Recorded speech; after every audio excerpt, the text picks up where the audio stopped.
Professor Roni K baby, ഇവിടെ ആരോഗ്യ മേഖല, വിദ്യാഭ്യാസ മേഖല, അത് സ്കൂൾ തലം മുതൽ അങ്ങ് ഉന്നത വിദ്യാഭ്യാസം വരെ, അതോടൊപ്പം തന്നെ കാർഷിക മേഖല, ഇങ്ങനെ തീരാ ദുരിതമാണിപ്പോൾ സാധാരണക്കാർ അനുഭവിച്ചുകൊണ്ടിരിക്കുന്നത്. ഇതൊക്കെ ഭരിക്കുന്ന വകുപ്പ് മന്ത്രിമാർ എന്തു ചെയ്യുന്നു എന്ന് ചോദിച്ചു കഴിഞ്ഞാൽ ഇടയ്ക്കെപ്പോഴെങ്കിലും വന്ന് മാധ്യമങ്ങളോട് നടന്ന സംഭവത്തിന്റെ റിപ്പോർട്ട് തേടിയിട്ടുണ്ട് എന്ന് പറയുന്നതല്ലാതെ കാര്യക്ഷമമായ ഒരു ഇടപെടലോ അല്ലെങ്കിൽ തുടർന്നുള്ള നടപടികളോ സ്വീകരിക്കുന്നത് കാണുന്നതേയില്ല. എല്ലാം ശരിയാക്കുമെന്ന് പറഞ്ഞ് ഭരണത്തിലേറുമ്പോൾ ഈ ഭരണകൂടം എന്താണ് ചെയ്തത് ഇത്രയും വർഷമായിട്ട്, അല്ലെങ്കിൽ തുടർന്നുള്ള വർഷങ്ങളിൽ ഇവർ എന്ത് ചെയ്യുമെന്നുള്ളൊരു ആശങ്ക കൂടി നിഴലിക്കുകയില്ലേ സാധാരണക്കാർക്കിടയിൽ? വളരെ വേദനാജനകമായ ഒരു സാഹചര്യത്തിലാണ് നമ്മൾ ഇപ്പോൾ ഈ ചർച്ചയുമായിട്ട് മുന്നോട്ട് പോകുന്നത്. ഒരു കാലത്ത് ലോകത്തിന് മുഴുവൻ മാതൃകയായിരുന്ന, ഇന്ത്യക്ക് മുഴുവൻ മാതൃകയായിരുന്ന, നമ്പർ 1 എന്ന് അവകാശപ്പെട്ടിരുന്ന കേരളം ഇന്ന് എല്ലാ മേഖലയിലും പുറകോട്ട് പോവുകയാണ്. ഞാനത് പറയാൻ വേണ്ടി എന്റെ മനസ്സിലുണ്ടായിരുന്നതല്ല, പക്ഷെ ഇപ്പൊ രോഹിണി അത് ചോദിച്ചപ്പോൾ വിദ്യാഭ്യാസ മേഖല, ഉന്നത വിദ്യാഭ്യാസ മേഖല, കേരളത്തിലെ വിവിധ സർവകലാശാലകളിലായി 2-2.5 ലക്ഷത്തോളം സീറ്റുകൾ ഉള്ളതിൽ പകുതി 1 ലക്ഷത്തിന് മുകളിൽ സീറ്റുകൾ വേക്കന്റ് ആണ്. ആർട്സ് ആൻഡ് സയൻസ് കോളേജുകളിൽ, MG, കാലിക്കറ്റ്, കേരള, കണ്ണൂർ സർവകലാശാലകളിൽ പകുതി വിദ്യാർത്ഥികൾ അവരെന്നാ കോളേജിൽ പഠിക്കാൻ വരാത്തവരാണോ? അവർ കേരളം വിട്ടു പോവുകയാണ്. കൃത്യമായ സ്റ്റാറ്റിസ്റ്റിക്സ് നോക്കുക. ഇപ്പോൾ അഖിലേന്ത്യാ തലത്തിൽ CUET എക്സാം ഉണ്ട്, കോമൺ യൂണിവേഴ്സിറ്റി എൻട്രൻസ് ടെസ്റ്റ്. ഇന്ത്യയിലെ മികച്ച 250 സർവകലാശാലകൾ അഡ്മിഷൻ നടത്തുന്നത് +2 മാർക്കിന്റെ അടിസ്ഥാനത്തിലല്ല, CUET പരീക്ഷയുടെ അടിസ്ഥാനത്തിലാണ്. ഈ കഴിഞ്ഞ വർഷം മാത്രം 75,000 കുട്ടികളാണ് CUET വഴി കേരളത്തിന് പുറത്തേക്ക് പോയത്. അപ്പോൾ നമ്മുടെ ഉന്നത വിദ്യാഭ്യാസ മേഖല, നമ്മൾ ഏറെ കൊട്ടുഘോഷിക്കുന്ന, മികവിന്റെ 1ാം സ്ഥാനത്ത് നിൽക്കുന്ന ഉന്നത വിദ്യാഭ്യാസ മേഖലയിൽ എന്തുകൊണ്ട്, അല്ലെങ്കിൽ നമ്മൾ പിന്നോക്കം പോകുന്നത് കൊണ്ടല്ലേ ഇത്രയും കുട്ടികൾ നമ്മുടെ നാട് വിട്ടുപോകുന്നത്? എഞ്ചിനീയറിംഗ് കോളേജുകളുടെ അവസ്ഥ പറയേണ്ടതില്ല, അത് അവിടെ നിൽക്കട്ടെ. ഇതുപോലെ തന്നെയാണ് ഇപ്പോൾ ഏറ്റവും ദുരന്തപരമായിട്ടുള്ള വൈദ്യുതി വകുപ്പുമായും ആരോഗ്യ വകുപ്പുമായും ഒക്കെ ബന്ധപ്പെട്ട ഈ കഴിഞ്ഞ 2 മാസത്തെ മാത്രം കേരളത്തിൽ നടന്ന സംഭവങ്ങൾ നോക്കുക. ജൂൺ ജൂലൈ മാസങ്ങളിൽ ആദ്യം ഇത് വലിയ രീതിയിൽ ജൂൺ മാസത്തിൽ ചർച്ച ചെയ്തപ്പോഴാണ് നിലമ്പൂരിൽ അവിടെ അനന്തു എന്ന് പറയുന്ന 10ാം ക്ലാസ്സിൽ പഠിക്കുന്ന കുട്ടി പന്നിക്കടിയിൽ അകപ്പെട്ട് അവിടെ മരിക്കുന്നു. ആരുടെ അനാസ്ഥയായിരുന്നു? വൈദ്യുതി വകുപ്പിന്റെ അനാസ്ഥ. അവിടുത്തെ പഞ്ചായത്ത് അംഗങ്ങൾ ഉൾപ്പെടെ അവിടുത്തെ നാട്ടുകാർ മുഴുവൻ പറഞ്ഞു, അവിടെ കിലോമീറ്ററോളം നീളത്തിൽ പന്നിക്കണി അവിടെ ഈ പറയുന്ന അനധികൃതമായി വൈദ്യുതി ചോർത്തിക്കൊണ്ട് പന്നിക്കണി ഒരുക്കുന്നുണ്ട്, അതിന്റെ നടപടി സ്വീകരിക്കണം. ഈ വൈദ്യുതി ബോർഡിലെ ഒരു ഉദ്യോഗസ്ഥൻ പോലും ആ നൽകിയ പരാതിയിന്മേൽ ഒരു നടപടി ഉണ്ടായില്ല. എന്ത് സംഭവിച്ചു? ഒരു വിലപ്പെട്ട ജീവൻ അവിടെ ഇല്ലാതായി. 2, മെഡിക്കൽ കോളേജിലേക്ക് വരിക. ബിന്ദു എന്ന് പറയുന്ന 52 വയസ്സുള്ള വീട്ടമ്മ, ആരുടെ നിരുത്തരവാദപരമായ സമീപനം? നിങ്ങൾ കൃത്യമായി ഇതൊക്കെ മനസ്സിലാക്കണം. ബിന്ദു മരിക്കുന്നത് വ്യാഴാഴ്ചയാണ്, കൊല്ലപ്പെടുന്നത്, അല്ലെങ്കിൽ ഈ കെട്ടിടം ഇടിഞ്ഞു വീണ് മരണപ്പെടുന്നത്. അതിന്റെ തൊട്ടു തലേദിവസം ബുധനാഴ്ച കോട്ടയത്ത് CPM-ന്റെ മുതിർന്ന നേതാക്കളുടെ എല്ലാം കൂടെ ഒരു യോഗം ചേർന്നു, ത്രിതല പഞ്ചായത്ത് തെരഞ്ഞെടുപ്പിന്റെ ഒരുക്കങ്ങൾ ചർച്ച ചെയ്യാൻ വേണ്ടി. ആ യോഗത്തിൽ ഏറ്റുമാനൂരിൽ നിന്നും വന്ന CPM-ന്റെ പ്രതിനിധികൾ, ഞാൻ പറയുന്നതിനകത്ത് എന്തെങ്കിലും വാസ്തവവിരുദ്ധമാണെന്ന് തോന്നുന്നുണ്ടെങ്കിൽ രോഹിണിക്ക് ഉൾപ്പെടെ ജനജീവിക്ക് ഉൾപ്പെടെ നിങ്ങളെ കോട്ടയത്തുള്ള മാധ്യമ സുഹൃത്തുക്കളോട് അന്വേഷിക്കാം, നിങ്ങളുടെ റിപ്പോർട്ടർമാരോട് അന്വേഷിക്കാം. ഇത് നടന്ന സംഭവം.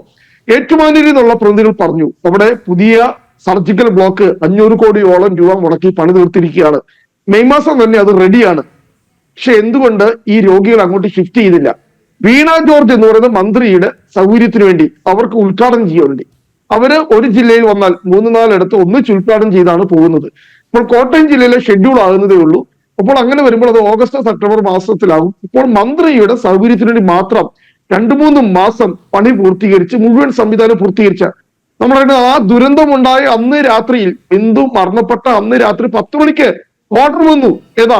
ഈ പഴയ ബ്ലോക്കിലുള്ള അപകടത്തിൽപ്പെട്ട ബ്ലോക്ക് ഉൾപ്പെടെയുള്ള അവിടുത്തെ രോഗികളെ പുതിയ കെട്ടിടത്തിലേക്ക് ഷിഫ്റ്റ് ചെയ്യാൻ വേണ്ടി. ആ ഓർഡർ ഈ മെയ് മാസം ഇറങ്ങിയിരുന്നെങ്കിൽ ഇന്ന് ബിന്ദു നമ്മുടെ ഒപ്പം ജീവനോടെ ഇന്ന് അവശേഷിക്കുമായിരുന്നു. ആരാണ് ഒരു ഉത്തരവാദി? സിസ്റ്റമാണ്. ഈ സിസ്റ്റത്തെ കുറിച്ച് ചർച്ച വന്നപ്പോഴാണ് ഡോക്ടർ ആരിഫ് ഹസൻ എന്ന് പറയുന്ന നമ്മുടെ തിരുവനന്തപുരം മെഡിക്കൽ കോളേജിലെ ഡോക്ടർ വലിയ ശക്തമായിട്ടുള്ള പ്രതികരണങ്ങൾ ഉയർത്തിയപ്പോഴാണ് നമ്മുടെ ഈ ആരോഗ്യ മേഖലയൊക്കെ ഇന്ന് നേരിടുന്ന, അല്ലെങ്കിൽ ഇന്നത്തെ അവസ്ഥ എന്ന് പറയുന്നത്. ഇപ്പോൾ തന്നെ നമ്മൾ കണ്ടു മിഥുന്റെ സാഹചര്യം. അതിനകത്ത് വളരെ കൃത്യമായി തന്നെ സ്കൂൾ അധ്യാപക പിന്നെ KSEB അറിയിച്ചിട്ടുണ്ട്.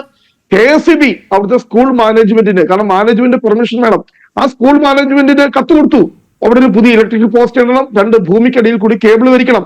അവരെന്ത് ചെയ്തു? ആ മാനേജ്മെന്റ് കമ്മിറ്റി CPM-ന്റെ നിയന്ത്രണത്തിലൊന്നും പറയാൻ പറ്റില്ല. CPM ഭരിക്കുന്ന, നിയന്ത്രണം എന്നുള്ള വാക്കല്ല, CPM ആ സ്കൂളിന്റെ ചുമതലക്കാരൻ CPM സംസ്ഥാന സമിതി അംഗമാണ്. സ്കൂളിന്റെ മാനേജർ അവിടുത്തെ ലോക്കൽ കമ്മിറ്റി പിന്നെ സെക്രട്ടറിയാണ്. മറ്റൊരു സ്കൂൾ വികസന സമിതിയുടെ പ്രസിഡന്റ് മറ്റൊരു ലോക്കൽ കമ്മിറ്റി സെക്രട്ടറിയാണ്. ആ ഭരണസമിതി അംഗങ്ങളെല്ലാം എന്ന് പറയുന്നത് ബ്രാഞ്ച് ലോക്കൽ കമ്മിറ്റി അംഗങ്ങൾ, പക്ക CPM-ന്റെ നിയന്ത്രണമുള്ള സ്കൂള്. അപ്പൊ ഇത്രയും അപകടകരമായിട്ടുള്ള ഒരു സിറ്റുവേഷൻ അവിടെ നിൽക്കുമ്പോൾ ഞാൻ ഒരു കാര്യം പറയട്ടെ, നമ്മള് ഇവിടെ റൂൾസ് ആൻഡ് റെഗുലേഷൻസ് ഇല്ലാഞ്ഞിട്ടാണോ? ഈ ഇലക്ട്രിസിറ്റി ബോർഡുമായി ബന്ധപ്പെട്ട് നമുക്കറിയാം 2000-ലാണ് കേരളത്തിൽ ഏറ്റവും ദാരുണമായ ഒരു സംഭവം ഉണ്ടായത്. അന്ന് മഞ്ചേശ്വരത്ത് സ്ത്രീ വിദ്യാബോധിനി സ്കൂളിലേക്ക് പോകുന്ന 6 കുട്ടികളാണ്, 1, 2, 3 ക്ലാസ്സുകളിൽ പഠിക്കുന്ന 3 ആൺകുട്ടികളും 3 പെൺകുട്ടികളും 6 കുട്ടികളാണ് സ്കൂളിന്റെ വളപ്പിലേക്ക് കടക്കുന്നതിന് മുമ്പ് അവിടെ പൊട്ടി വീണ വൈദ്യുതി കമ്പിയിൽ തട്ടി മരിച്ചത്. 6 കുട്ടികൾ ഒന്നിച്ച്, ഒന്നിന് പിറകെ ഒന്നായി. അപ്പൊ അത് വല്ലാതെ കേരളത്തെ പിടിച്ചുലയ്ക്കുകയുണ്ടായി. അന്ന് മുതൽ വളരെ കൃത്യമായി തന്നെ ഓരോ പുതിയ അധ്യയന വർഷം തുടങ്ങുന്നതിന് മുമ്പ് വളരെ കൃത്യമായി തന്നെ ഇലക്ട്രിസിറ്റി ബോർഡിന്റെ ഉൾപ്പെടെയുള്ള മേൽനോട്ടം ഉണ്ടാവണം, അവിടെ ഓഡിറ്റിംഗ് ഉണ്ടാവണം, പരിശോധന ഉണ്ടാവണം. ഇവിടെ തന്നെ നോക്കുക, ഈ മാസം മെയ് 13-ാം തീയതി പൊതുവിദ്യാഭ്യാസ ഡയറക്ടറുടെ വളരെ കൃത്യമായിട്ടുള്ള ഉത്തരവ് സ്കൂളുകളിൽ എത്തിയിട്ടുണ്ട്.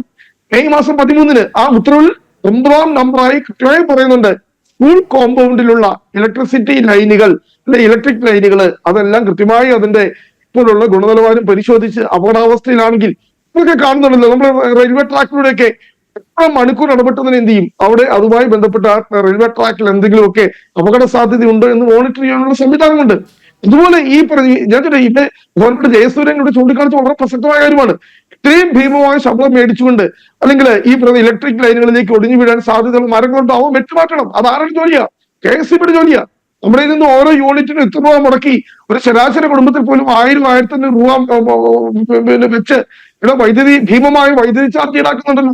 അപ്പോൾ നമ്മുടെ നികുതി പണം കൊണ്ട് നമുക്ക് സുരക്ഷ നൽകേണ്ട ബാധ്യത, ഞങ്ങൾ അപകടങ്ങൾ എവിടെയും ഉണ്ടാകാം, ഞാൻ നിസ്സാരമായിട്ട് കാണുന്നില്ല. കാരണം പക്ഷെ ഈ അപകടങ്ങൾ 2 രീതിയിലുണ്ടാവും. ഒന്ന് യാദൃച്ഛികമായിട്ടുള്ള ഉണ്ടാകുന്ന അപകടങ്ങൾ, 2 നമ്മൾ ചോദിച്ചു വാങ്ങുന്ന അപകടങ്ങൾ. ഇവിടെ പറഞ്ഞ 4 കേസിലും അത് ഈ പറയുന്ന ജൂൺ മാസത്തില് വന്ന നമ്മുടെ അനന്തുവിന്റെ കേസ് ആയിക്കോട്ടെ, കോട്ടയം മെഡിക്കൽ കോളേജിലെ ബിന്ദുവിന്റെ കേസ് ആയിക്കോട്ടെ, അല്ലെങ്കിൽ തേലക്കര സ്കൂളിലെ മിഥുന്റെ കേസ് ആയിക്കോട്ടെ, ഇന്നുണ്ട് അക്ഷയന്റെ കേസ് ആയിട്ടുള്ള, ഞാൻ ഒറ്റ കാര്യം തന്നെ പറയട്ടെ, നിങ്ങൾ ഏറെ അവകാശപ്പെട്ടതാണല്ലോ കേരളത്തില് ഈ പറയുന്ന പേ വാക്സിൻ അല്ലെങ്കിൽ പേ വിഷബാധ അതിന് ഏറ്റവും നല്ല ചികിത്സ നൽകുന്ന സംസ്ഥാനം കേരളം എന്ന് പറഞ്ഞത്. കഴിഞ്ഞ 2 വർഷം നമ്മൾ അറിയണം, 24 പേരാണ്, ഇത് ബഹുഭൂരിപക്ഷം കുട്ടികളാണ്, 24 പേരാണ് വാക്സിൻ എടുത്തിട്ടും ഈ പറയുന്ന പേ വിഷബാധയേറ്റ് മരിച്ചത്. എങ്ങനെ അതിന്റെ സാഹചര്യം ഉണ്ടാകുന്നു? വളരെ കൃത്യമാണ്. കൺട്രോളർ ആൻഡ് ഓഡിറ്റർ ജനറൽ നിയമസഭയിൽ സമർപ്പിച്ച റിപ്പോർട്ടിൽ 2025 മാർച്ച് മാസം 3-ാം തീയതി കേരള നിയമസഭയിൽ സമർപ്പിച്ച റിപ്പോർട്ടിൽ പറയുന്നുണ്ട്, മെഡിക്കൽ സർവീസ് കോർപ്പറേഷൻ വഴി കേരളത്തിൽ വിതരണം ചെയ്യുന്ന മരുന്നുകളിൽ ബഹുഭൂരിപക്ഷം എന്ന് പറയുന്നതും എക്സ്പയറി ഡേറ്റ് കഴിഞ്ഞവയാണ്. അവയുടെ ഗുണനിലവാരം പരിശോധിക്കണം. കാരണം എന്താ പറയുക, ഇതിനകത്തൊക്കെ വലിയ ഭീമമായ അഴിമതിയാണ്. മെഡിക്കൽ സർവീസ് കോർപ്പറേഷൻ എന്ന് പറയുന്ന കേരളത്തിലെ ഏറ്റവും വലിയ വെള്ളാനിയാണ്. ഒരു അന്വേഷണം വന്നപ്പോൾ കണ്ടു, 3 കേരള മെഡിക്കൽ സർവീസ് കോർപ്പറേഷന്റെ ഗോഡൌണുകളാണ് ഇവിടെ തീ പിടിച്ച് നശിക്കുന്നുണ്ടായത്, തെളിവുകൾ നശിപ്പിക്കാൻ വേണ്ടിയിട്ട്. കോവിഡ് കാലത്ത് തന്നെ 1000 കോടിക്ക് മുകളിൽ അഴിമതി നടന്നത്. എന്തോരം വലിയ കുറ്റഘോഷങ്ങളായിരുന്നു. അമേരിക്കയിൽ നിന്ന് വരെ എൻക്വയറി വരുന്നെന്ന് പറയുന്നത്. കേരളം എങ്ങനെയാണ് കോവിഡിനെ തടഞ്ഞു നിർത്തിയത്? ലോകാരോഗ്യ സംഘടന അവാർഡ് നൽകുന്നത്രേ, ഐക്യരാഷ്ട്രസഭ അവാർഡ് നൽകുന്നത്രേ.